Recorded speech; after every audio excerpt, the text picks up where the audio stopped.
Today's podcast is brought to you by Audible. Using Audible, you can get a free audiobook download and a 30-day free trial by going to audibletrial.com/channel10. That's channel and the number 10. By going to audibletrial.com/10, you'll have over 180,000 titles to choose from for your iPhone, your Android device, your Kindle, or your MP3 player. In addition, if you want to help support the podcast, you can go to channel10podcast.com, and whenever you order from Amazon, you can click on the Amazon link. There's a link at the top where you can click on an Amazon portal, and by going to Amazon and clicking that link, whatever you buy through Amazon will get a little kickback at no cost to you. So you can show us support that way by showing love to channel10podcast.com. And with that, let's get into the show. We used to be like CNN Channel 10, and we used to think that people would catch on. But if you're not from Queens, if you don't got Time Warner or whatever, like, well, I didn't know that. Like I said, like Channel 50 on the channel, son. Word up, on, man. Word up, watch the channel, son. Different plane now, man. So good. Word up, all good, baby, in every hood, son. Word up, yo. CNN, Network, Channel 10. It's on again. Street niggas, this grown men. Bold face, gat in your face. Stay in place, yo, crime lace. Cast more beef than Scarface. CNN, Network, Channel 10. It's on again. Street niggas, this grown men. Bold face, gat in your face. Stay in place, yo. Call is now being recorded. Yo, yo. Yo. It's the Channel 10 podcast. We're in the building once again on this very special episode. Right now you're listening to the sound. This wonderful man's voice that you hear is the almighty AR, Tick in the building. And I'm Singar Superior. And on this episode, in a little bit, we're going to have a very special guest by the name of Al Shipley, who is, I guess you can't really call him a Baltimore hip-hop journalist anymore. You have to just call him a music journalist, because he's definitely in the game. Yeah, man. Vice Magazine, Rolling Stone, a whole bunch of other websites and publications all throughout the web. Yeah, Complex's legacy goes deep, so it's dope that we have such an impressive individual for our first episode. But I guess before we get into the conversation for him, or while we wait for him to get ready and all that, what's been good with you, man? Oh man, same as usual, man. Trying to escape the heat as usual. Here in Oklahoma, research and a rather interesting day. In that I've been in contact, kind of, sort of, with a Havoc from Mobb Deep. Oh man. Yeah. So he's trying to look for different artists to work with, hip hop and R&B, and I randomly just looked on his Twitter page. Sometimes I like to just look at the Twitter pages of rappers. Pause. And and I see that he has these tweets for this email or whatever like that. Maybe 4 or 5 times over the course of maybe about 3 weeks or so. His last post was like sometime in July. And I'm looking at it, we've documented my, working on demo and a demo and an album, and shopping that around, which I've been doing digitally and physically. And I'm like, well, I'm not really trying to, mess with this. I mean, I'm sure that nothing's going to come of it. And it just kept messing with me, and I'm like, well, fuck it. I guess I'll just send him something. So I send him something, and then I fall asleep in my chair, and I wake up, and an hour later, I receive a response, and it says, "Dope. I like the direction you're going in." And yeah, so I'm like, I'm like, well, this is, pretty much my favorite producer of all time for me personally, next to RZA, saying this about me, and I don't really know what to say. So I'm just like, well, fuck it. I really can't, I can't lose at this point. So I'm just like, oh, I appreciate that. Would you be willing to work with me? Some hours go past. I don't hear anything back. But there's always a catch to something, and I get this thing about from a guy named Calvin. Sure, he's a nice guy. About a Rock the Mic showcase in New York City, and he sends me the flyer, and he tells me to send him my number, so he can call me and tell me a bit more about it.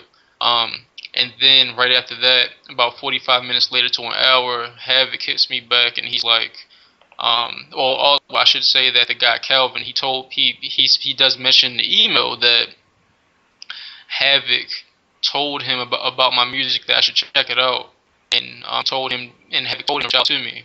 So then after I get the email from Calvin, I then get another email maybe 45 minutes to an hour later from Havoc saying that he's still trying to narrow down things. Yeah, so he's all about his one-liners, I'm assuming. So I was trying to figure out what to reply back to Havoc and to this Rock the Mic guy, but Havoc especially, to see if I can keep something going with that. Yeah, I mean, whether or not something comes from it, directly, it's always good to foster and develop relationships in this game, especially with, people who can mentor you or who you like look up to. At the end of the day, it's still dope that somebody who's in your top 2 favorite producers of all time, who produce, one of your top 5 albums of all time, reached back to you and gave you that type of feedback on your music. Yeah, I mean, honestly, I still can't. I'm still kind of just like in awe about it, man. Like I remember, I remember, hearing the booming sounds of Hell on Earth from, from the basement on Baker Street. I clearly remember it, and although I didn't know what I was listening to, and seeing God Part 3 on, on the box and stuff like that, and really getting into the music, after a while, and just getting this type of feedback is just it's amazing. It wasn't just like dope. It was dope with an exclamation point. He was being exclamatory with his shit. Punctuated it. Yeah. So I'm all for that. It's really humbling, I can't lie, man, because I'm trying to finish some stuff up, and the other day I was listening through everything. And I was, maybe I was overthinking, I don't know, but like certain things I was thinking about cutting back out, pretty much, probably, putting me back down to maybe half an album.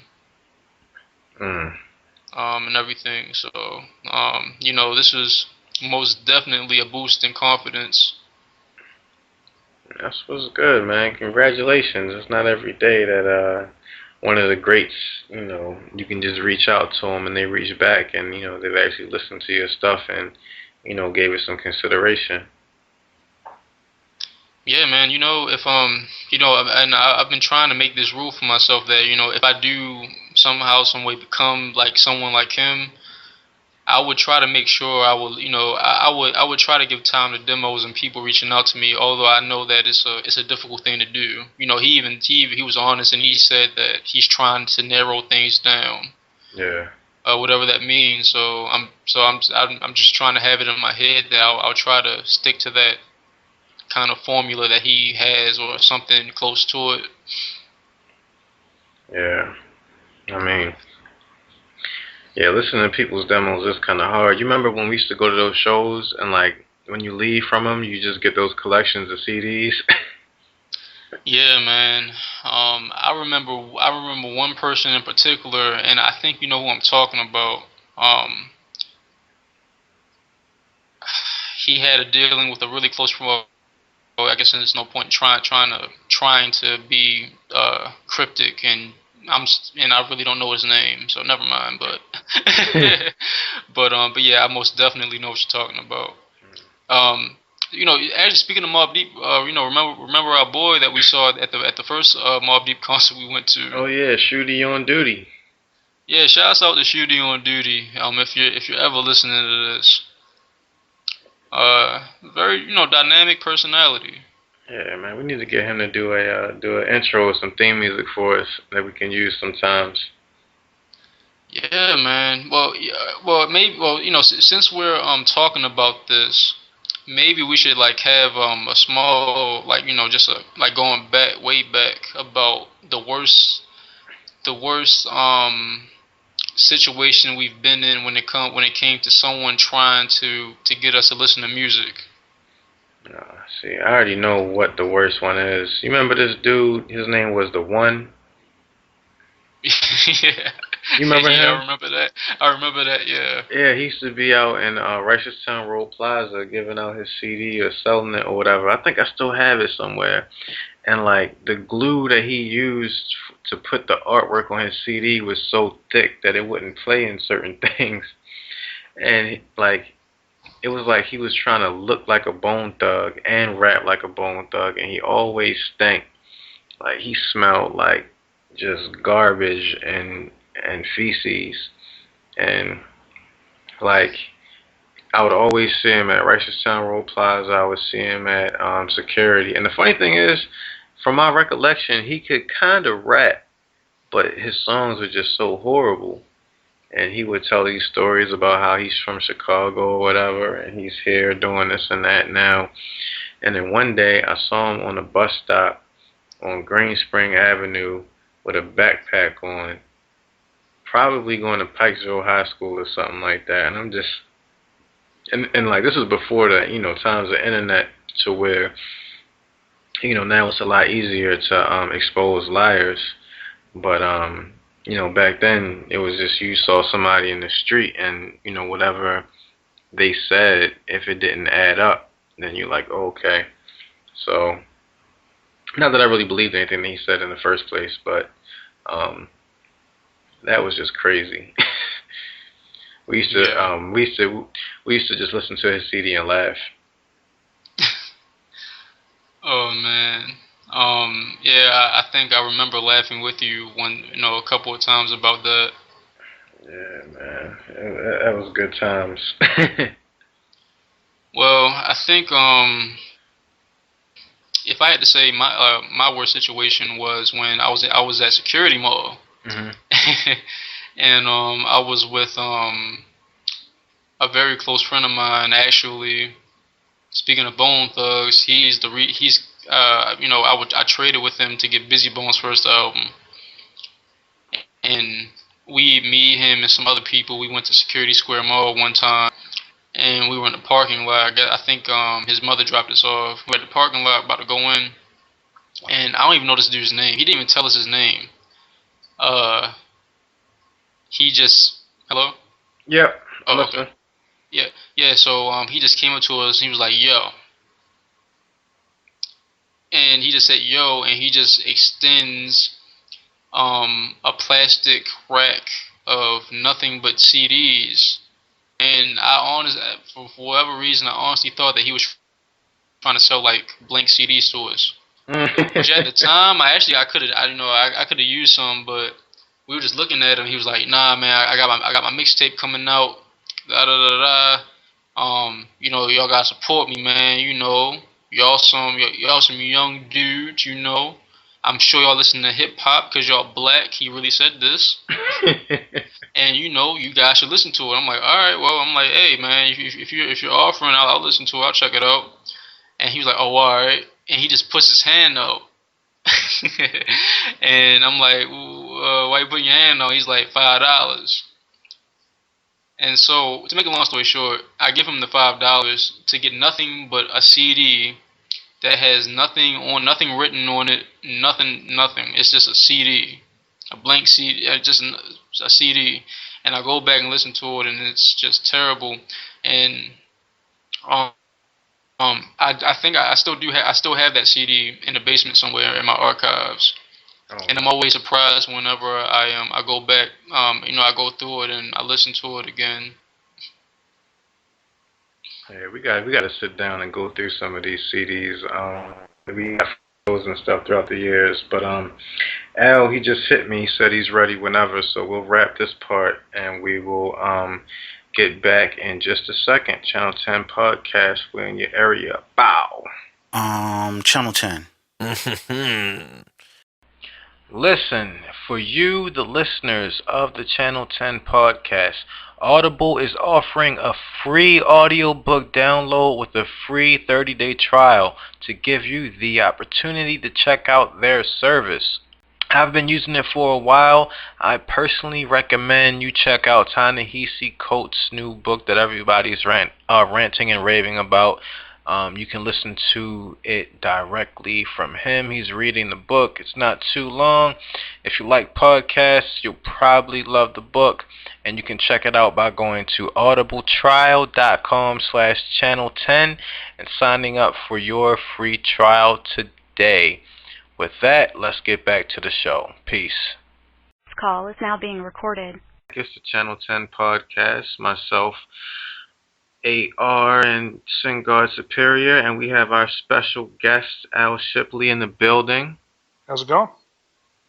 Everything is going good, man. And it's funny, me and SingGuard, we were just talking. I was just like, man, it's very fitting that our first guest would be someone who, used to cover our music and, blurbs and things like that across the internet. So now it's kind of like we have the opportunity to kind of do something similar with you. Yeah, sure. It's fun to talk to you guys, yeah. Yeah, definitely. And I guess we were, sometimes, we get into conversations, and I guess just to start it off, sometimes we talk about Baltimore Club music, and we always think about, I think the Tough Breaks book that you were working on. Yeah. Are you still working on that? Yeah, that's just slowly in progress. It's one of those things where I got so busy with different things that I'm kind of like, taking my time with it because I want it to be like really great when it's done. So I'm just kind of laying down all this groundwork of interviews and stuff, and then kind of getting everything situated to actually, put it together. Okay. Okay. So, are you primarily working with DJ Booman on the book, or with other? No, I mean I've talked to dozens of people. So I mean, like guys like him, I have like hours of tape with Booman. I have hours of tape with Scotty B. Different people. There are definitely people like that have a lot to really contribute to the story. But it's definitely not focused on any one person or one scene or whatever. Okay.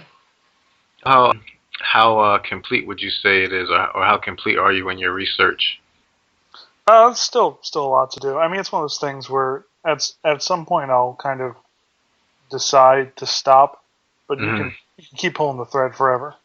It's one of these things where it's decades of stories and music. So there's a point when I'll say, okay, I have enough that to me it would be substantial, but right now a lot of it's just kind of collecting the information and just kind of figuring out how to fit things together. Okay. Well, when going back to one of your interviews that you had on Maryland Morning, and you were asked if like where does Baltimore club music start, and of course, like with every genre, as we know, it's really murky and you really can't pinpoint it. And I was curious to know, over since time has passed a little bit, have you been able to pinpoint the start of club music a bit more now? I mean, there's definitely certain moments that are very interesting, like certain records where it's like, Get the Hole was one of the first like records someone pressed in the city, and there's things where like, different people like I think Scotty had kind of a moment where he was starting to get calls from people, and they were just kind of calling it club music, and he hadn't heard it just called that before, and so there are things like that. But it's definitely, it's one of these things where a lot of it is just there was this explosion of house music and dance music in the 80s, right? And it kind of coming out of New York and Chicago. And so there was a point where it's like, the difference between people spinning it in Baltimore and people making it in Baltimore. So that's kind of the big thing is once people kind of got up the nerve to make their own records and put those in the sets and make it popular, along with whatever they were playing the mainstream stuff. That was the big thing. Okay. What because you've been like such, I guess, like a fixture in the Baltimore scene for so long. I guess what sparked your interest in covering like the hip hop scene and the club scene and all that? I mean, for me, it's interesting because as with any music fan, there's types of music I like, types of music I'm less interested in, and with hip hop, there's so many different kinds of rap being made these days. That obviously you pick and choose. You have your favorites and stuff, and there are scenes that you're not that into. But it's fun to cover a city because then you kind of get to see, obviously there's certain kinds of rap that gets made a lot in Baltimore, some less, but you really get a whole cornucopia of styles. So I feel like whatever fan there is someone making that kind of music in town who's probably really good at it. So the great thing for me is just to like see the sheer variety and try to explain that to people because a lot of times people try to sell people on a city or a hip hop scene by kind of telling them it's a certain sound when Baltimore, it's a blessing and a curse that it's really varied and there's a lot of people doing certain things really well. To me, one thing I feel like I've noticed is that people in Baltimore picking up styles that kind of internet era, the kind of weird, eccentric, era of hip hop that we see on like blogs and Tumblr and stuff now. Yeah. I feel like people in Baltimore picked up on that, but the people who do those styles in Baltimore rap better than the people who are doing it in other parts of the country. Where like, a lot of people will kind of do these odd, noisy beats or whatever, and they don't really care about the quality of the rapping because it's an aesthetic thing. Where in Baltimore, it's like I feel like when someone does something strange, they put good rapping to it. They're not just fucking around. So that's one thing to me these days that excites me is seeing someone do something that's, non-commercial, but they're not half-assing the rhymes, which is, I feel like you don't necessarily get that all the time. Yeah, I would have to agree with that. I think some people, I guess, mask their lack of lyrical ability by it's different or the type of beat that it is or some quirky sound or something like that. Yeah. And I mean it's an interesting time in hip hop because again, there's so many things going on regionally and just people getting famous doing some pretty unusual stuff, which I think is great, but at the same time, you don't want to just be different for the sake of being different, Yeah. Well, since you've been doing this for so long, I can't help but ask about your collection of Baltimore music. How much do you think you have right now at this point of CDs or vinyl or whatever else? Man, if I had my other computer fired up that had my library on, I could probably give you like an exact number. But I know that for a while I was really good about kind of keeping my library organized. And, for 4 or 5 years where people were kind of sending me CDs and giving me CDs on a regular basis. So I had a gigantic, like hundreds of just CDs of people by people in the city. Now it's I kind of boiled it down a little bit and kind of kept the stuff I really like or that I really want to kind of remember and have a memento of. But it's interesting because, now it's a little more ephemeral because I love streaming. I love not having to, even download a file now to listen to something. But it makes things more ephemeral and so you don't have the collection. So yeah, it's not, the last 5 years are not the same as like the 10 years before that where I had like all these discs and all these MP3s and all these whatever. But I still have like hundreds of hours of club music on my iPod just because that's kind of my resource. That's funny because we were just talking about that before you got on the call. I was going to mention that actually. Yeah, I was just calling Singard a Luddite because he was talking about a Memphis Bleak album that he wanted to listen to, but he didn't have it on his hard drive, and I was just like, "You're such a Luddite! Like, they're streaming now." But I guess there is something to having something. And it's funny because like a little while ago, you Sengard, he was sending me links to I guess vinyl from Baltimore and like rare vinyl pressings, and I was wondering if you had that as part of your collection as well.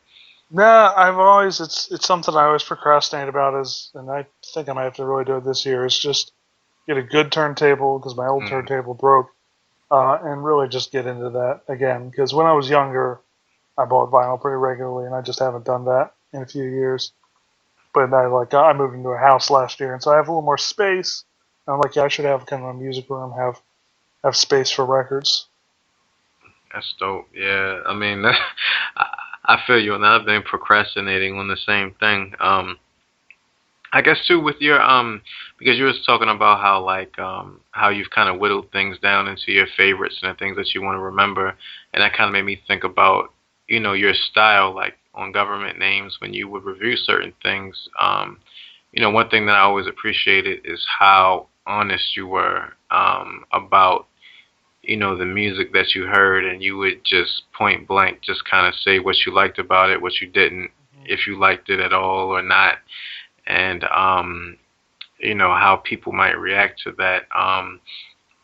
And I feel like a lot of times journalists now they kind of sugarcoat or gloss over things like that. Would you say that that's part of your style, or Yeah, I mean, it's interesting because it's one of those things where people will tell me I'm being brutally honest. And I'm like, well, that's what you're supposed to do. You don't necessarily want to get a pat on the back for doing something everyone should do, but unfortunately, I feel like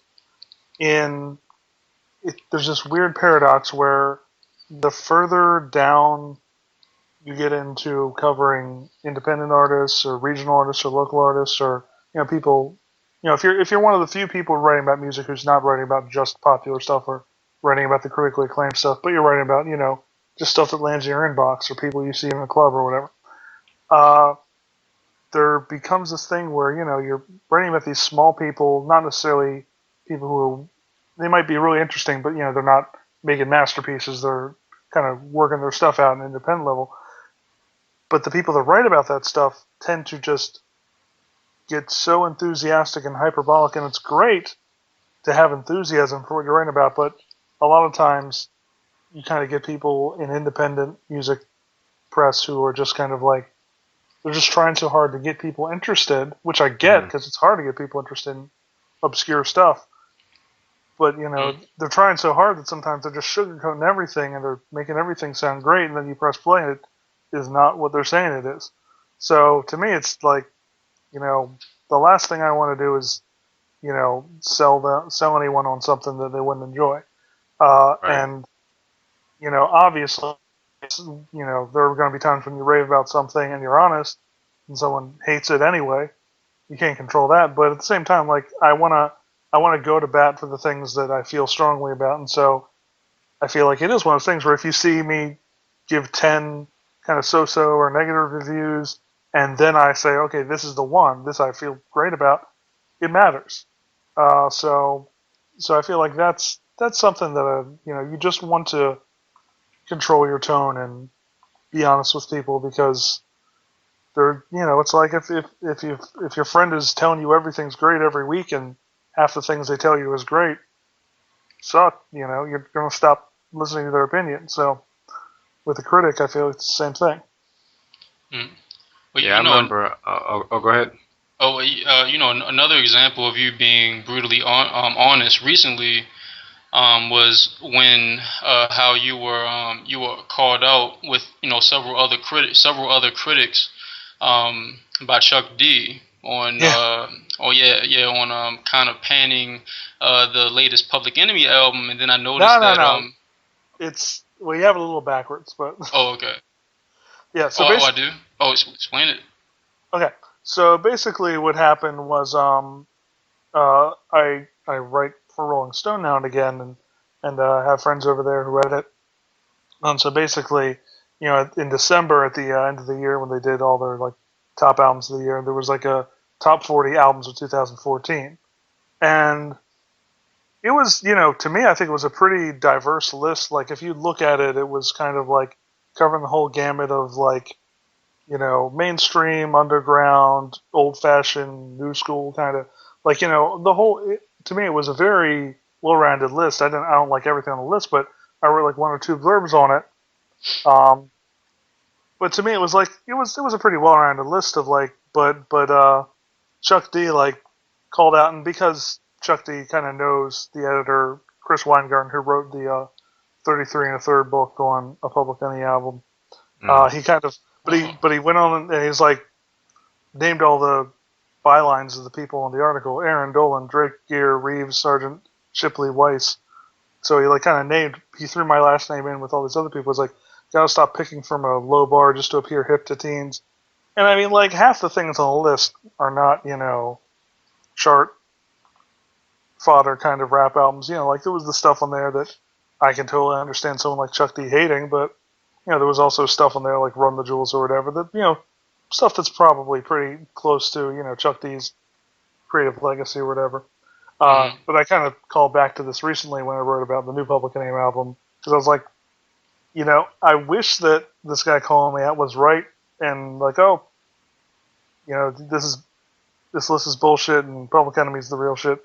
Because Public Enemy was great, but man, the new album's just depressing. It does not sound good. And I mean, like, and it's one of those things where the dude is 55, right? And you can't name a major rapper who is 55 yet who's making albums. Like, probably like Melly Mel or someone's older than him, but is not making albums still. Like, it's uncharted territory. So I don't fault him for, being out of touch or anything. I wouldn't even call it that. Because I think it's great that he's involved and he's doing internet radio and he cares about the genre and he's talking to people. But at the same time, like, stuff that we have on the list, like Vince Staples, to me is like good, smart, politically active hip hop, and he just wrote off the entire list and all 40 albums on it. I'm like, that's on him.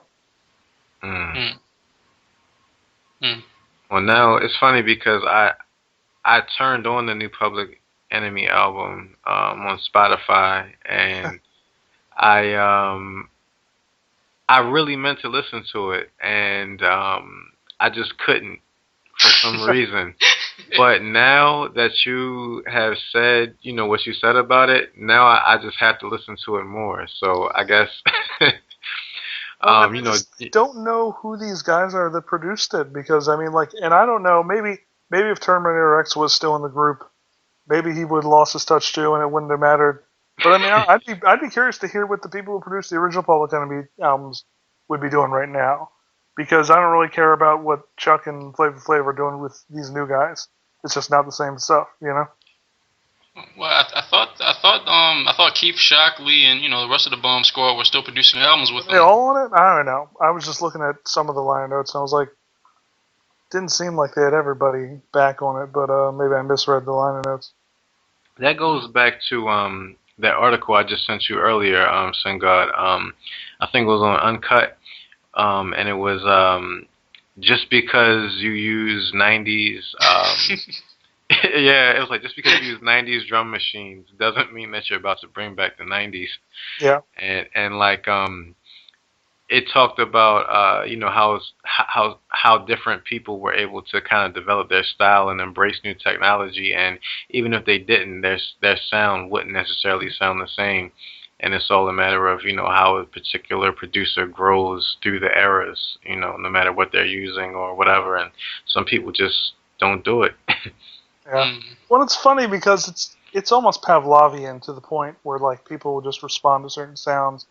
Like when I don't know if you heard the Young Thug record that came out a couple of weeks ago, Pacifier, but it's like it's not really retro, but it has like sampled snare drum sounds. It sounds almost kind of jazzy. It has almost like a 90s drum sound to it. And I was like, I know immediately that this person and this person who don't love a lot of Young Thug records are going to love this one. And it's a cool record. I like it, but at the same time, it's kind of like, it's so predictable sometimes that all you have to do is kind of like throw a certain, sound in the mix and people are like, okay, we like this. It's really, I mean, like a lot of listenerships are very predictable. And, there's nothing wrong with that, but at the same time, it's a little silly because, people are trying to say they're more sophisticated and they like the 90s stuff because of the quality or something, but it's also just very, very easy to predict aesthetic choices too. Oh man, that's really interesting because I was just having a conversation with a guy this weekend, and he's dropping an album really soon, and I was letting him hear some of my music, some of the newer stuff I've been working on, and he's kind of come into this whole new thing of he used to be kind of like a weird type of rapper, but he's like, he moved down south. And he's like, oh, I've kind of found myself. This is what you have to do to get this money. So now when I'm listening to, or when he's listening to some of my records, he was like, oh yeah, that's dope, but you got to throw this type of thing in there because that's what's going to get people to listen to it or whatever. And I'm just like, what you just said about the listenership being so predictable.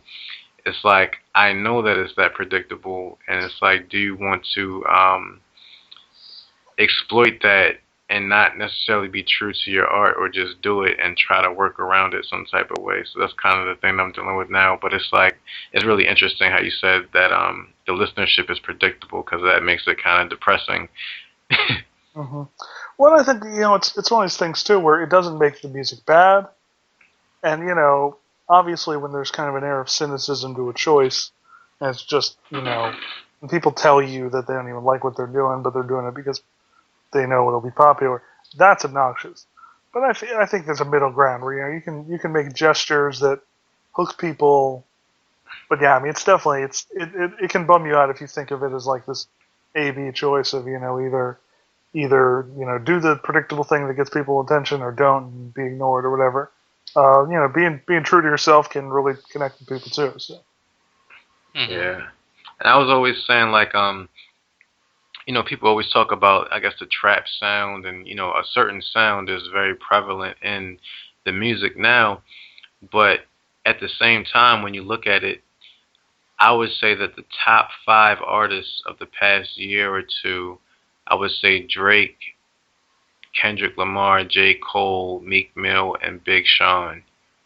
And that sound doesn't necessarily permeate through any of, well, I guess Meek Mill to a degree, but that particular sound doesn't permeate through, their music. So like, even though you have a certain, listenership that is looking for a certain thing, these people who are reaching a wider audience aren't necessarily doing that. Yeah, I went on a rant on Twitter about this a few weeks ago about the fact that there is that schism of like, it's almost like, if you know the term like album-oriented rock music, where it's like in the 70s, there were like the bands that had top 40 hits, like the Carpenters or whatever, and then there were Pink Floyd or whatever, where it's like they didn't really have a ton of hit singles, but there were all these stations that could play like every song off their album. And I feel like it's not quite the same way now, but it's getting there a little bit because you have, the biggest selling albums of the past few months, again, like J. Cole and Drake, and even the Drake mixtape, biggest selling record of the last few months, but it doesn't really have like huge heavy rotation songs like his albums did. And a lot of other, records like the Kendrick records, same thing, where it's like, the albums that are selling are not the ones that are getting hit singles. And I pointed out recently that basically, like, Atlanta still kind of runs rap music in terms of, you see so many stars coming out. You see the influence of Gucci Mane. You see Young Thug and all these, and Race Remord, all these guys that are on the radio constantly. But there hasn't been anyone in Atlanta having like even a gold album since 2 Chainz in 2012, and nobody in Atlanta's had a platinum album since like T.I. and Jeezy in 2008. So in terms of units, no one in Atlanta sells albums like that. Even if you turn the radio and you're going to hear someone from Atlanta on the radio, guaranteed it, you play it for more than 5 minutes. So it's one of those things where it's interesting because you got to have this very steady supply of kind of medium stars who don't quite get that huge level that T.I. used to be or whatever. Right. But you still have, and obviously guys like Drake and Big Sean and Meek are still kind of engaged with that world, and they collaborate with guys like Future or whatever. And Future's still pretty big, but again, Future's never had a gold album, as omnipresent as he is. Maybe this one will go gold, but remains to be seen. So it's it's a weird schism, and it's kind of happening all over. Where I feel like there's always been all these different audiences who consume music differently, but now it's really clear that there are these the trap rappers who can really they'll put out 3 mixtapes a year and they'll download huge numbers and they make money off of it, but it's not like people are buying it. That's not how the revenue stream works. They're rich, but it's not because they're getting royalties from Interscope or whatever. Yeah. And then you look at guys like J. Cole or wherever, where they don't make mixtapes, they just make an album every couple of years, and the audience shows up for it, whether there's a radio song on it or not. So it's interesting. Yeah, it's a weird divide. Yeah, it's very interesting. One of our earlier themes throughout this podcast has been about this type of thing that has been going on, especially with I think we launched the podcast within the midst of Kendrick Lamar's album, or kind of around that time. And one of the things that we always talked about was how Kendrick Lamar is getting like all this press throughout all these various blogs and breaking Spotify records and so on and so forth. But if you go back into certain areas throughout Baltimore or whatever like that, there are people who don't really know who he is. The same thing goes for J. Cole and how he said he can make a gold album, make a lot of money and have people sitting on the rooftop of his childhood home. And a lot of people don't know who he is, but they know who Young Thug is, or they know who Action Bronson is, or they know who Ghostface is. Yeah, it's weird. It's interesting to me because, and I mean, like today's Tuesday, and every Tuesday now it used to be Thursday. The Billboard put up the new charts, but now it's Tuesday, and so I'll log on and I'll look at because I'm interested in just the radio charts and see where things are going. Like people keep talking about how because I did okay at the radio, King Kunta kind of came and went. So I'm very interested to see like with the Kendrick record, like all right, great record, and it went up one spot this week on the radio chart. It went from 29 to 28. And I'm rooting for that record. It's a great song.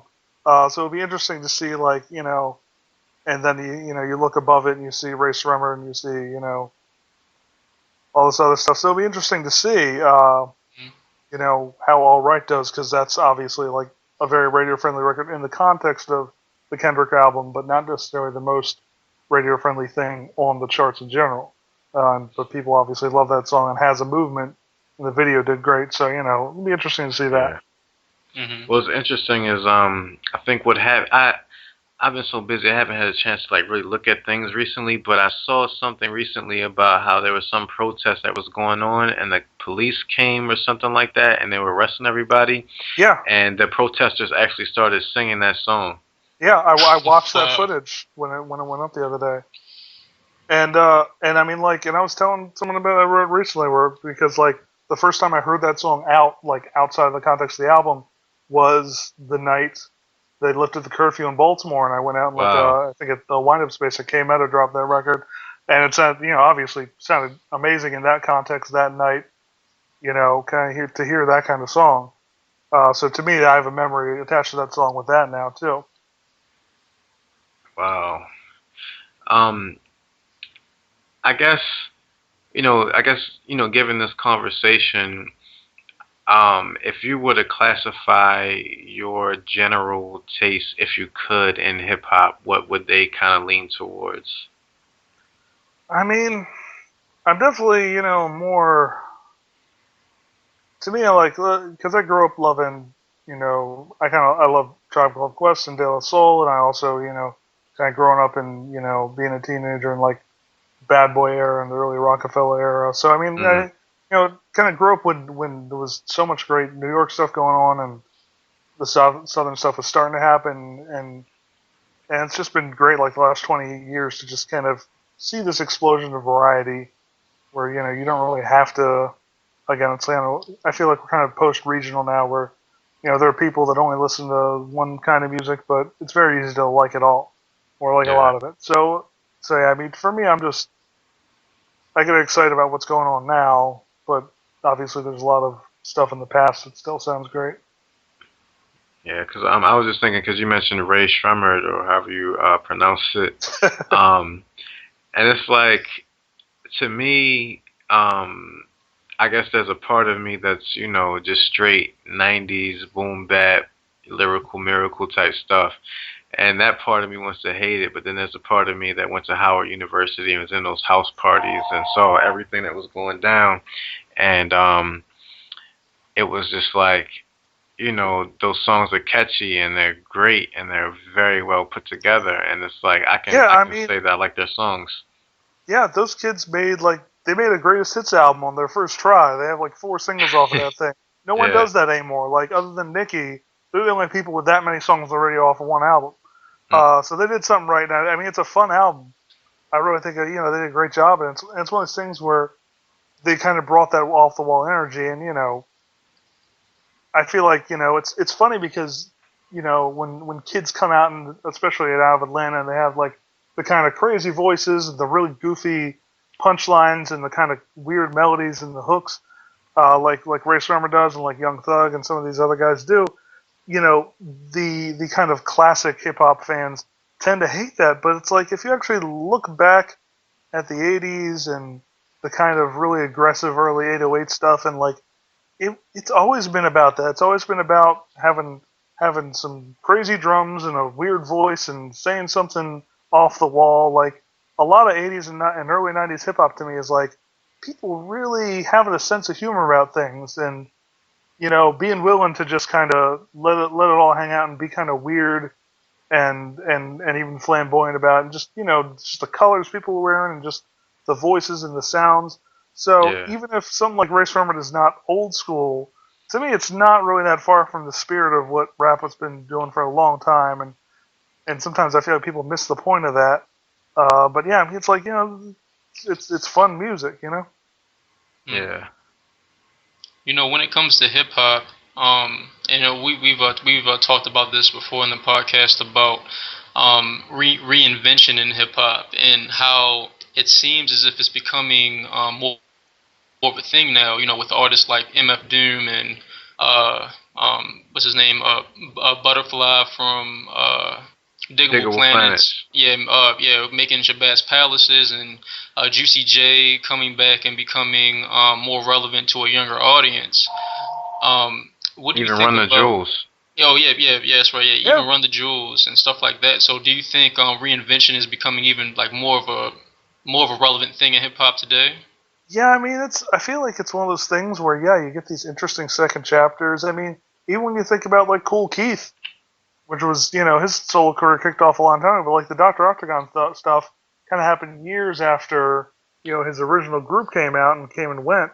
So, I mean, yeah, there's just a lot of interesting, especially because hip hop is so fickle and you kind of get people stuck to one movement and then they just kind of get played off and ignored for the rest of their career. And obviously a lot of artists kind of get stuck in one way of doing things but all these people that have these resurgences, I think it's because they were flexible and they said, okay, well that wasn't working, let's try something else. So it'll be interesting to see. There are a lot of people like I feel like T-Pain is going to have a resurgence at some point just because he's so talented and it's like look at even like what happened with Pharrell, where it's like he never really went away. He was always in the industry, but Yeah. there were 5 years where he was not having hits like he used to, and then suddenly he just came back bigger than ever. So there's things like that where sometimes someone doesn't have to necessarily change; they just kind of get on a nice run. Or it's things like Run the Jewels or something where it's like it's pretty different from what Killer Mike came out with originally, and so yeah, I mean I love seeing that kind of thing, and even things like CeeLo just kind of came out as a singer, and a lot of people, a lot of different ways to kind of keep your career going. I think one way is to just get better, and I always think about Swiss Beats and how horrible his production used to be. And a lot of those songs were hits, but now when you hear a Swiss Beats track, it's like, oh, okay, this is actually decent, and the bass line actually goes along with the melody. Yeah, I mean, there was a point where I think people realized after he'd been making hits for 10 years that he had something going on, and that he actually, I think it's like obviously some of the early stuff, he had like kind of the cheapest preset kind of sounds on it. Yeah. But at the same time, it's like, like stuff like Rough Riders Anthem or something where it was just tapping out 3 notes on the keyboard, but the drums were pretty, well programmed. They just had kind of a cheap sound to them. But it's like, yeah, if you can make a 3-note bass line or keyboard riff or something that people want to hear over and over, that's as good as anything else. It's not like you need to be harmonically complex to make a good hip hop song. So there's so many different ways to do it. And yeah, Swizz I feel like was a good example of he actually his sound did evolve. I don't feel like it necessarily got a whole lot more sophisticated because he always kind of had these like just records that people wanted to go dumb to. Yeah. And had that kind of rowdy feel to it because he just knew how to make the drums sound kind of loose and different from everyone else's. So it's like I kind of like when guys like that hang around for a while and people go, okay, well he's not an idiot savant, he actually knows what he's doing. And Swiss Beats is an interesting guy because he collects art and does all this stuff that like you think of someone like Kanye or Pharrell doing. He does all that stuff too.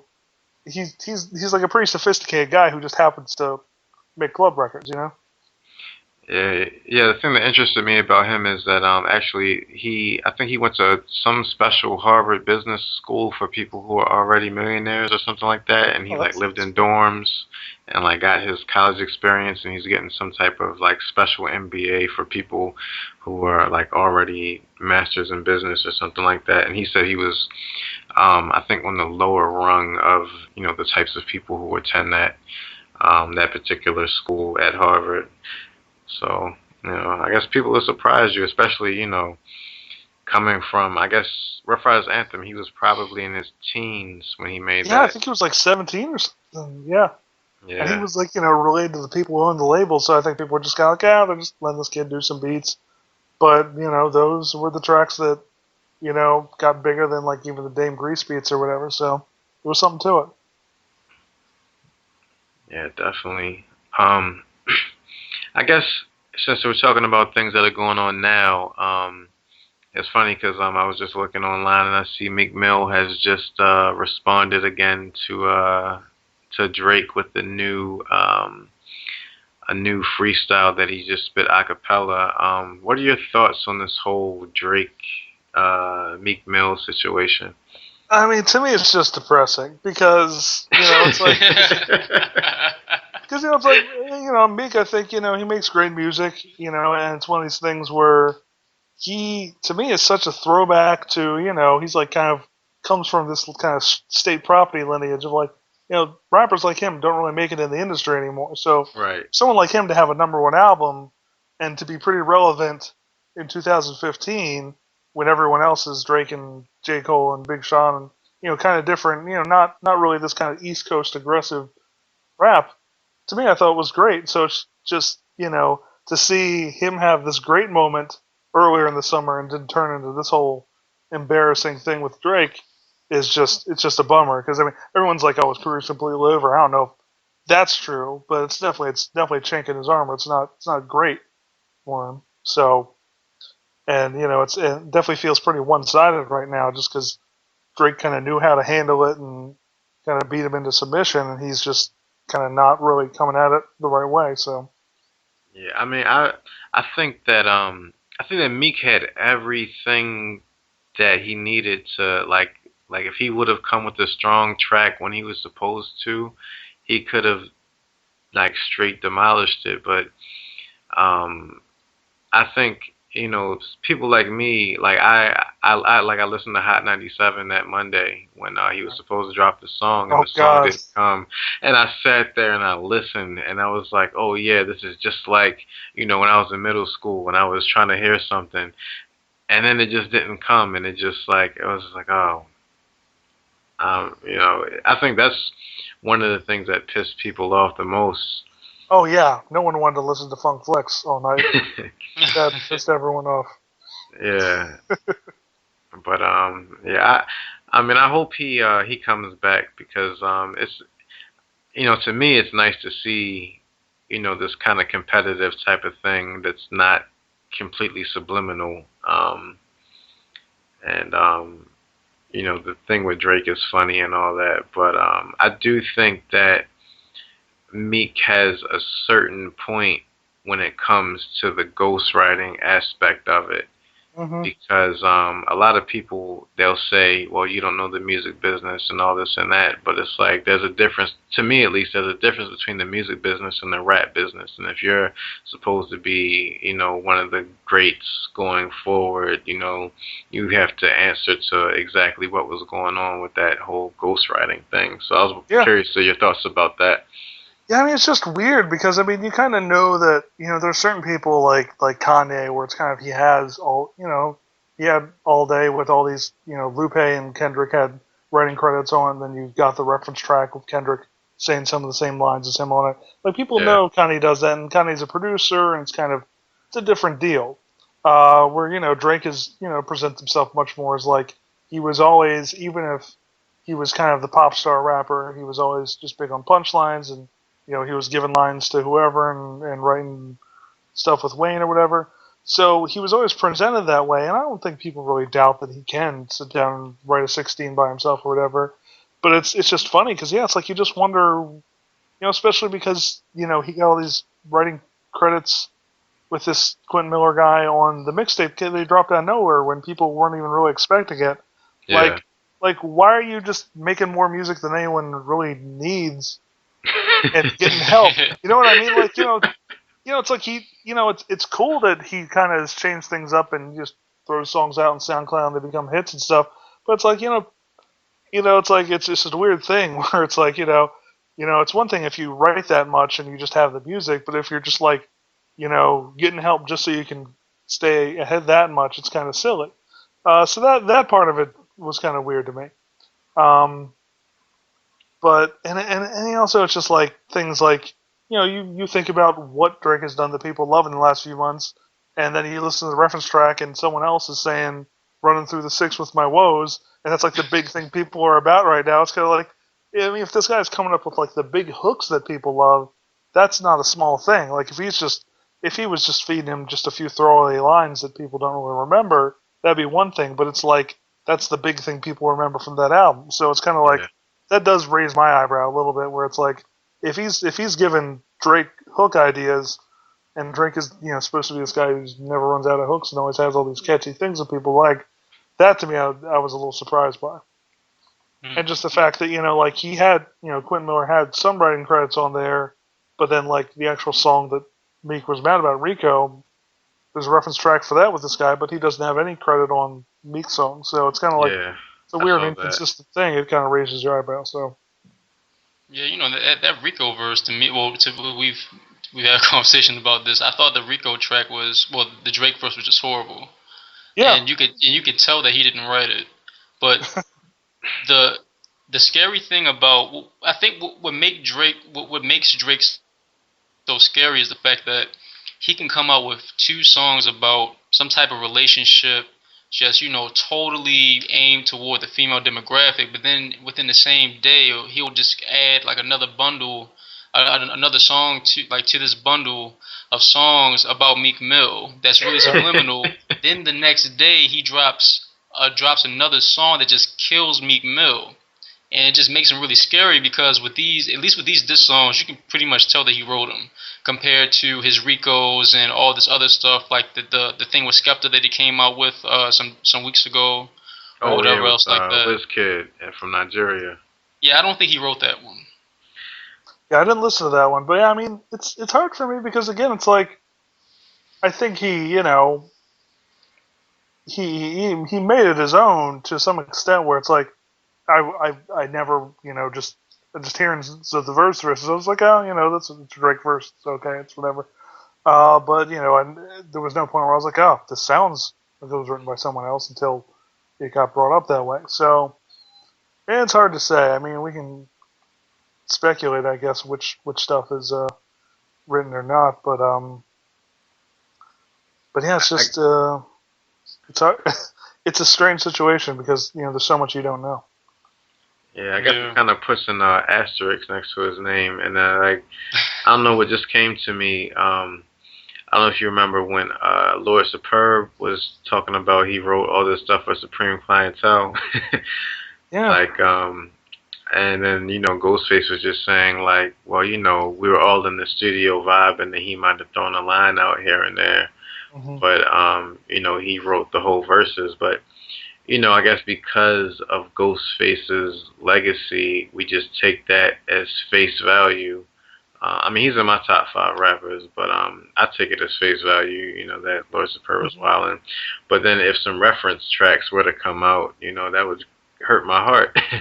Yeah. I mean, and that's the thing is I seriously doubt that anyone handed him 16 bars of pre-written stuff. Like, definitely seems more believable that, it was like people were vibing in the studio and said, yeah, say this, because especially someone like Ghostface, his whole thing is there's all these details and words and phrases, unique things in his verses. So it's kind of like you can totally see where, he's sitting there trying to think of the right adjective or the right noun to throw in there. And so, say this.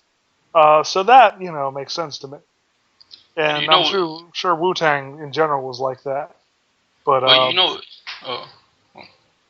interesting about that is that I'm reading the Wu-Tang Clan and RZA, The Journey into the 36 Chambers. Oh, yeah? I can't think of his name right now, but he was talking about he goes to pretty much like the how damn near every solo Wu-Tang album was created, and he talks about Cuban Links, and he talks about Heaven and Hell, and how supposedly Raekwon is credited with writing that song, and Ghostface wasn't credited at all with even adding anything to Heaven and Hell. Yeah, there was actually on Twitter, there was a conversation the other day where someone basically brought that up and was like, oh, there was a whole song where, Raekwon wrote Ghostface's verse, and people were like, that's not the same thing at all. Because especially like with a back and forth verse, it's, like when I listen to Jadakiss and Styles P go back and forth I was or something, thinking that too. I'm not thinking they sat spontaneous like I say this and you say this. I think probably one of them kind of took the lead because it's very hard to coordinate that stuff that well. So, yeah, I mean, I kind of, it's one of those things where it's apples and oranges, but people are suddenly getting all over the place with it. Like, Meek did this record, Fuck You Mean, last year with Boozy, and it was produced by Jay Oliver from Baltimore. Yeah, I know him. And last night, someone threw up this video where it's like Jay Oliver, probably from Instagram or something, doing the chorus because he wrote the chorus. And then people so they show this video, Jay Oliver doing the chorus, and they show Meek doing the chorus. It's like, yeah, the producer wrote the chorus. It's not the same as writing the verse. People are trying to play gotcha with Meek because of all this stuff, but it's like apples and oranges, and it's just people are just grasping at straws. Yeah. Mm. Did you ever rap? No. I mean, I feel like anyone who listens to enough rap, you definitely get ideas of like, oh, it'd be hot to say this, come up with a couple of hot lines or something, but I feel like, it's one of those things where, it's like, if you have real respect for an art form, you either would want to do it so much that you actually make the effort to do it, or you're just kind of like, I'll leave this to the people that are good at it. Because I like making beats, I like making music, I like playing drums and instruments and stuff, but yeah, I don't really get into that. What do you think of what did you think of Los's album? I thought it was pretty cool. I mean, it's interesting that he kind of, obviously left the Bad Boy deal, got with RCA, and then RCA just basically put out a retail mixtape with no promo just to kind of, I guess, see what he can do. Mm-hmm. And I thought that was pretty cool that he just kind of got to put it out in stores, and even though obviously he's not kind of at that level where he's like really a major label, album kind of deal yet. So it was cool they got to do that, and like had R. Kelly and Puffy on and all this stuff. So that was cool. I mean, there were a few songs on there where I was like, yeah, this is really what he should be working toward. Because obviously he's just a super talented guy, but at the same time, it's like none of his mixtapes is like a masterpiece or anything. Yeah. So, it was cool to see him kind of put together some of the things that I think he should be doing as far as just kind of like having some topics and ideas in his records and not just going crazy with the rhyme schemes or whatever. Yeah, and what's interesting about the Baltimore scene also is that musically, a lot of attention has been thrown toward the indie rock scene with the Animal Collectives and the Beach Houses and the Wind Up Spaces, as opposed to the maybe the Five Seasons and the any other rapper coming out of Baltimore. So I was curious to know what you think about that. Yeah, I mean, it was fun. I was ranting about this the other day because there was this pretty good op-ed in Pitchfork last week by Jenna Hunter, who's in this band Lower Dens, and she's kind of similar cases to a lot of people. Where in the last 10 years she moved to Baltimore. I think she was from Texas originally, but you look at a lot of guys like Dan Deacon, the Future Islands, where they Hmm. kind of came from somewhere else, moved to Baltimore, and kind of set up shop here because it's a great kind of cheap place to live and make music, and then they kind of became part of the scene here and got nationally known. And that's kind of what Baltimore's known for now is a lot of these indie acts. Uh, and then this piece was kind of lamenting that it's a majority black city and we don't have a lot of you know well-known national stars from that side of the scene. A lot of it's the indie bands, and I'm like, well, yeah, no shit.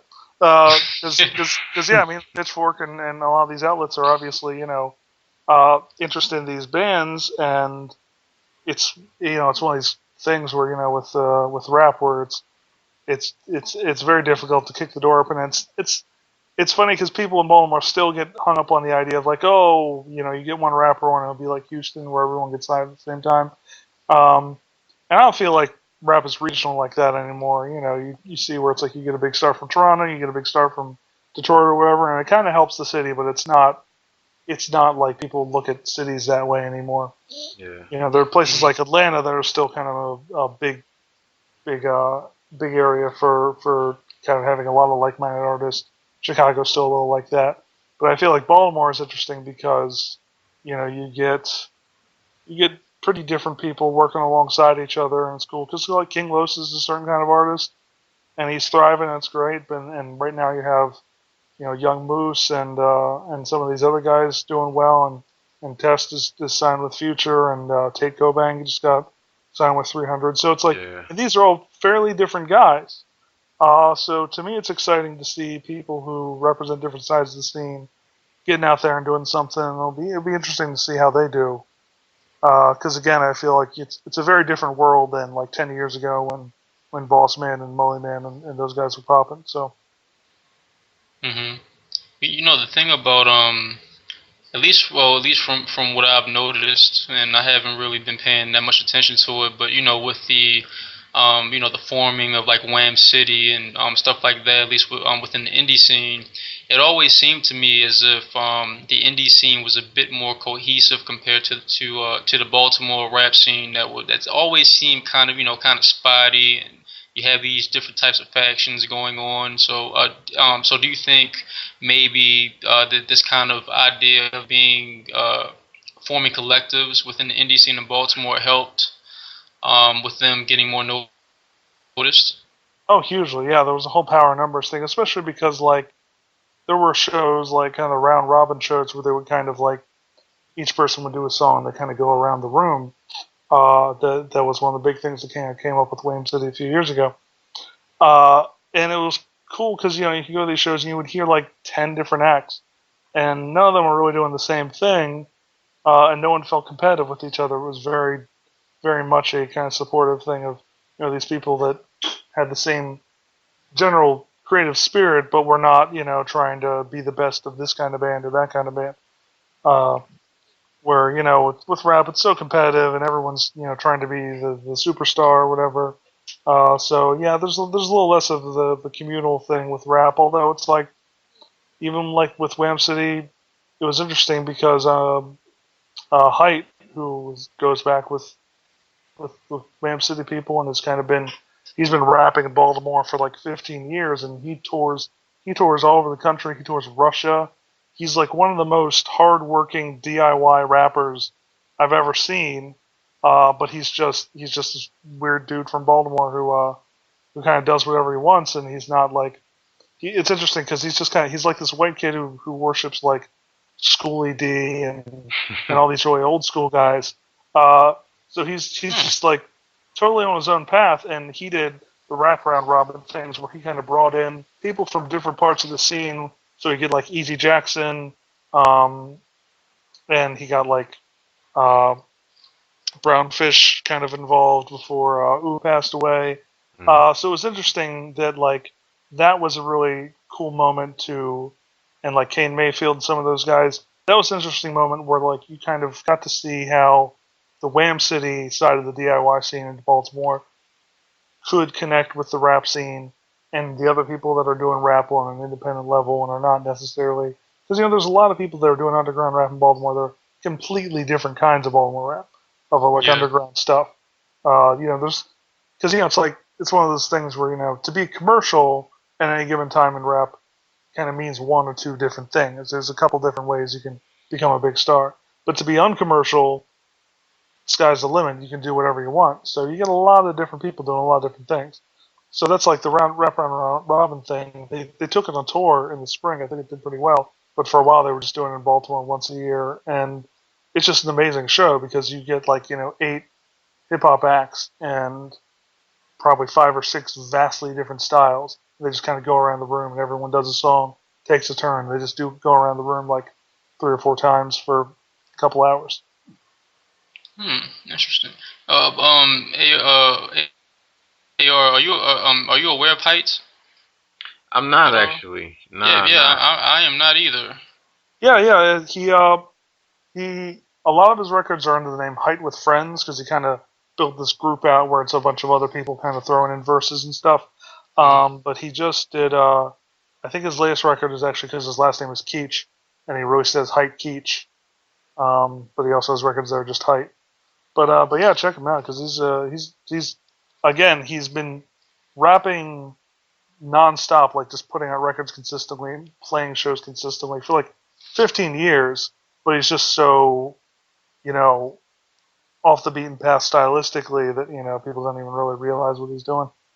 Okay, cool. Do you feel that certain, because this is one thing, like I always feel like in Baltimore a lot of times there's a lot of dope talent, but they don't necessarily know how to use social media to their advantage, or they don't necessarily know how to, like, I don't know, something like and like I've been kind of out of the scene for a while, but I remember for a while like it seemed like people weren't in touch with like the blog world and things like that, and basically everything that was going on with the internet. And do you feel like a lot of times we don't hear about people is because that aspect of hip hop hasn't necessarily hit here as much? Yeah, I mean it's definitely a lot of people are and not to dismiss them, but they're a little behind the times. This is not the most media savvy city. You can kind of get by without being super plugged into to what's going on the internet. There's obviously a lot of other stuff going on in the city that can kind of keep your attention. Uh, so yeah, I mean it's definitely there were a few years where just people were just they'd be performing all the time in 5 seasons and not really putting any thought into how they package their music. And I mean there are still people who just kind of put out a CD and don't even upload it to like a mixtape site. And I'm like, why wouldn't you? Yeah. Why wouldn't you at least let people hear it outside of your zip code?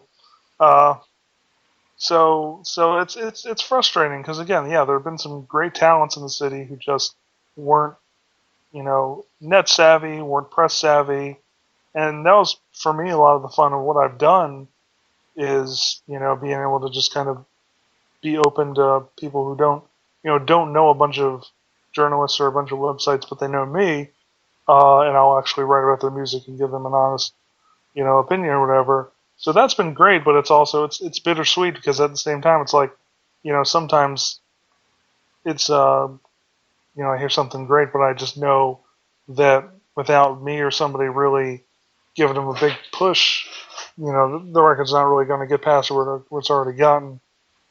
But it's kind of part of what covering underground music is you see a lot of people that you wish were stars and I remember interviewing Los 10 years ago and not knowing if he would get as far as he's gotten now. So it's exciting to see this stuff, and like Tate Kobang doing what he's doing right now is exciting to me because he's been one of my favorite rappers in the city for the last 2 or 3 years. And when I started writing about him like a couple of years ago, he did not have the following he has now, and it kind of just happened very quickly this year for him. So, so things like that, I can't take any credit for it, but I'm just happy to see it because, again, there's a lot of talent in the city, and anytime someone talented gets a little buzz, it's just like awesome to see. But you don't really know when it's going to happen. Yeah. Now with I've always been really curious about this with government names. Mm-hmm. First, how did you come to that name for the blog? Yeah, that was just it's funny because, and I'll go ahead and be rude here, but it's like there's a lot of websites, like a lot of the writing driven hip hop blogs that have kind of lasted for the last few years that are around, like Pigeons and Planes and Passion of the Weiss and Mostly Junk Food, have the worst names. And I'm like, government names is nice and simple and you can remember it. And I'm like, these people really just made the most complicated, jumbled names that no one wants to say out loud. So it's one of those things where I'm like, even if I didn't, I haven't done a lot with government names over the years, but I was like, at least I named it well. But to me, it's like, it's one of those phrases that I feel like you associate with hip hop just because you kind of grow up hearing of like especially when the internet, you couldn't find everything on the internet super easy. You weren't on the internet yet, so you just almost kind of whisper about like, oh, you know what the rapper's government name is? You know what the real name is? Like, T.I.'s name is Clifford. That's ridiculous. That kind of thing. So it's to me, it's like it's just kind of evokes that for me. Well, one of my questions for years has been answered. Thank you. So I guess keeping with government names, do you? Well, I mean, you seem really busy with other publications, so I'm just curious. How many, like I guess on average, how many I guess words overall do you write within a week? It's tough to say. I remember one year I actually counted how many words I published. I should look and see if I can find it because it was a lot. But for me, it fluctuates. A lot of it's especially because you kind of pitch ideas to people or you wait for people to ask you to write something. So you kind of there'll be a week where I don't have a lot due, and so I'm not writing a lot. And then there's some weeks where it's just like I have 5 things due, and I'm just kind of churning out a ton of content. So I mean, it's definitely like I probably write a few thousand words at least every week, and sometimes it's 2,000, sometimes it's 10,000. Kind of fluctuates. Oh man. Yeah, I mean it sounds like a lot, but it's a lot of small pieces. It's a lot of things that are 800 words here, 500 words there, kind of thing. Okay. Well, I came across an article where you talk about well you ask if Baltimore Club is dead, and I think that was from 2009, if I'm correct. Okay, yeah. I believe so. Yeah, and I was curious to know if you still think that, or do you think that it's going I'll have through to a pull up period of which article revival? that is, because Yeah, I don't remember which website it was. because I'm kind of the last person who tends to say that kind of thing. Like, might have been in a particular context or something. But, I mean, well, there was I remember I wrote one, I think around '06 or something, where I kind of led with Dookie Man saying that it's dead. But he was really talking about just kind of the nightlife and, the way you used to be able to kind of go out and spin club music for hours, and that's all anyone wanted to hear. And now it's a little different where, kind of you can a DJ can play a little club music and then they go back to hip hop, and that's what people want to hear.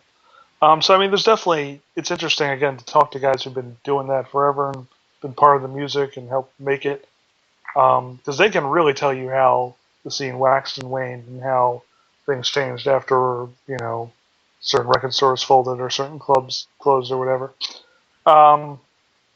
So yeah, I mean, I never like to say it's dead just because there's still producers making good shit, and B, it's just it's still a very living legacy to me. Mhm. What do you think about this whole Jersey Club and Philly Club thing? And that's interesting because again, it's like Baltimore is just this weird place where people have more talent than business savvy a lot of times, and even Baltimore club music, you know, a lot of what has happened with that genre is because a lot of times the most publicity shy people I've ever tried to track down have been Baltimore club producers because these are not rappers, these are not guys trying to be in the spotlight. They're just dudes who like making beats, like making music, like spinning records, which is not necessarily people who are always trying to do. There are producers who like doing interviews and like to get their name out there, but a lot of them don't. A lot of them are just kind of just music dudes. Um, so obviously it's like when you have a scene that is not super, and I mean part of what's cool about Baltimore Club is people were doing it themselves because they didn't know any other way. And that's how the music developed the way it did. But it also means that after people made this genre of music and made this unique sound, and yeah, now it's like people in Philly or Jersey, or whatever, who are a little more, you know, organized and press savvy can kind of build that scene up into something that's in its own way kind of more successful, kind of using the blueprint that Baltimore already produced. Which sometimes I look at that and sometimes I look at the Jersey Club things and I just get kind of annoyed by it because of that. But at the same time, it's like you gotta, people are doing what they want to do, and in a way, it just kind of is a testament to what happened to Baltimore and that it was special. Yeah, because like sometimes I listen to it and it's like the exact same sound, but they throw Jersey Club on it, and that just irks me. Yeah. I mean, when it's really just rebranding the same thing, it's a little annoying. Yeah. Like I almost want them to have a little more of a twist to it. Yeah, like do something to make it from where you're from, like. Yeah. But yeah, it's just really interesting everything that's I guess transpiring on the scene now. Do you have any favorites? I've been out of the scene so long. Do you have any people to look for or anything like that who are coming up now? I mean, like I said, Take Bang has been one of my favorites for a while. I like, I don't know, I guess it's pronounced Dwego the 90. But his crew is really interesting. I'm trying to think who else. There's this group, So Nice Yesterday, that's like kind of mostly singing with a little bit of rapping. They're pretty interesting. They've been kind of catching my ear lately. But there's just constantly Kane Manfield's album that he did this year, really amazing. And yeah, there's been guys who've been on the scene for a long time, like him and Greenspan, who are making some of their best music right now. So that's been pretty cool to see, and yeah, there's a lot of newer guys coming up too. Okay. Did you have anything else to ask, Finn?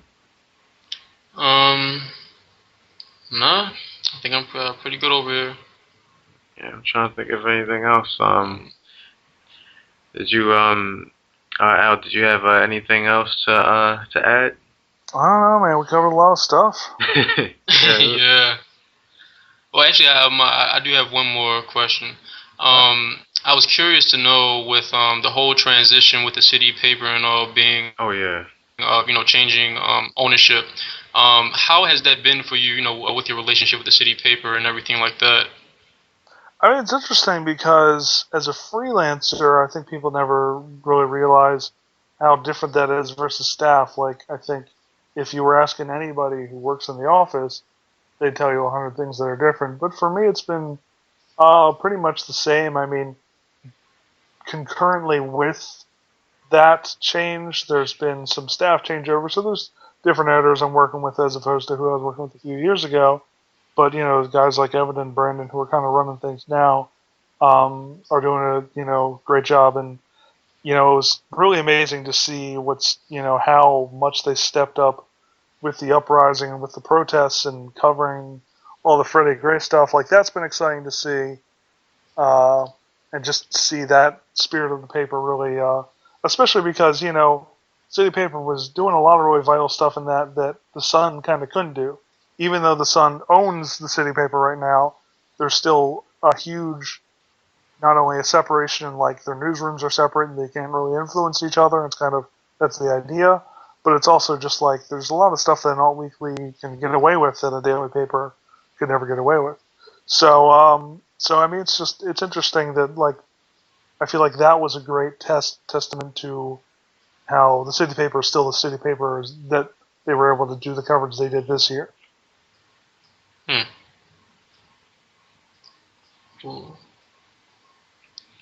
Well, I think that's I think we're good right now to put a wrap on this. I thank you so much for gracing our podcast. You're our first guest, and we really appreciate it. And I think we had a great conversation. So this will probably go out the week after next. Cool. Yeah. And anytime, if you have anything to say, you're always welcome here. We definitely appreciate, your support over the years and everything like that. And we always, I always feel a sense of pride whenever I see, something on Complex or something like that, and I see your name on it, I'm like, oh yeah, that's Al. Like, that's our guy. Yeah. Yeah. So, everything that you do and have done is definitely appreciated. Yeah, I mean, it's cool talking to you guys. I have a 3-month-old baby sitting on my lap right now. This is kind of what I do. I sit up and kind of make sure he can sleep all night so that his mom can sleep all night. So I'm just kind of sitting up on the couch late anyway. So it's good to talk to you guys. Yeah, definitely. Well, thanks a lot, and we'll be checking for you, and hopefully we talk to you soon. All right, have a good night, guys. Have a good night. Peace out. Bye. So that concludes our interview with the great Al Shipley, Channel 10 Podcast.com. Log on. I think that was really good for our first interview. Yeah, I can't complain. Especially to have someone like Al Shipley, who I think pretty much at this point, it's safe to say within the Baltimore's music scene is a legend, or will be seen as one soon. Yeah. Looking back on everything, yeah. And just looking at the progression of his career, and just it's kind of funny because he has the same type of quirks as we do sometimes. Like when he mentioned Dr. Octagon, I was like, oh man. Yeah, I got pretty excited actually. Yeah. Yeah, I was going to go into the whole total orgasm thing, but I'm like, nah, I'm good. Yeah. But I guess we'll put a wrap on this for right now. Channel10podcast.com. Please subscribe on iTunes, SoundCloud, Stitcher, wherever you can. Tell a friend. All of that. Make sure you check out Audible Trial, or what is it? audibletrial.com/channel10. Get your audio book on. That Ta-Nehisi Coates book is something that you definitely got to check out through there. And I think that's all I have to say for right now. Alright. Well, that's it. Peace out. Peace. Feeling this here. Yeah, son, you feel it, man. What up, son? You gotta just do it, yo. Yo, what up, man? It's a different channel, son. What up, on, man? What up? Watch the channel, son. Different plane now, man. It's all good. What up? All good, baby, in every hood, son. What up, yo? CNN, Network, Channel 10. It's on again. Street niggas, this grown men.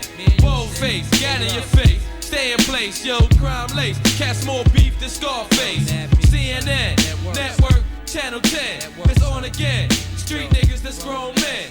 Bold face, gat in your face. Stay in place, yo.